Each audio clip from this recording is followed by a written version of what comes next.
And once you've unpacked, you need to download and unpack the Cloud Control zips. There are 3 of them in the case of Linux. I've unpacked them into this single directory. We can then run the run installer script to kick off or launch the Oracle Universal Installer, this time for Enterprise Manager Cloud Control 12c. Here it is.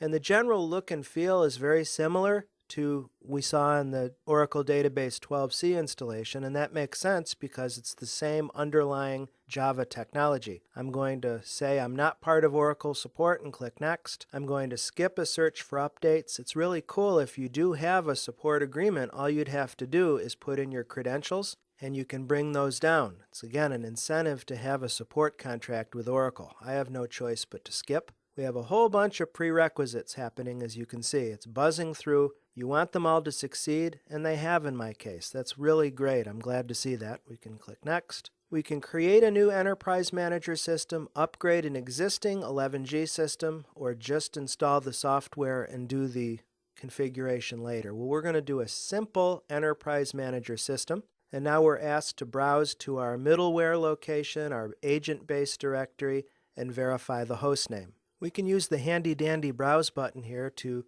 go to our U01 app Oracle OMS 12 CR3 folder for the middleware home, and for the agent base, I'll do the same thing. U01 app Oracle agent 12RC3 that I created for my hostname oms1.local domain.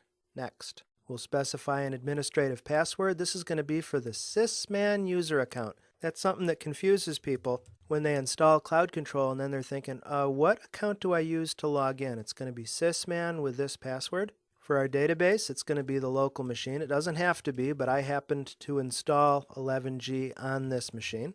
1521 DB11G is my SID, and I know my sys password. I'll leave the default for Configure Oracle Software Library and click Next. Every time I've installed Cloud Control, I've seen at least a couple of these error messages. In this case, it's telling me that a failed prerequisite is preventing us from going forward, and there's a recommendation. And I've found in every case, I'll keep my fingers prominently crossed here, that we can click Yes to let the Oracle Enterprise Manager installation tool fix whatever problem it sees. Let's click Next and try this again, one more time with feeling. This is a warning, not an error. I'll click OK to ignore that error.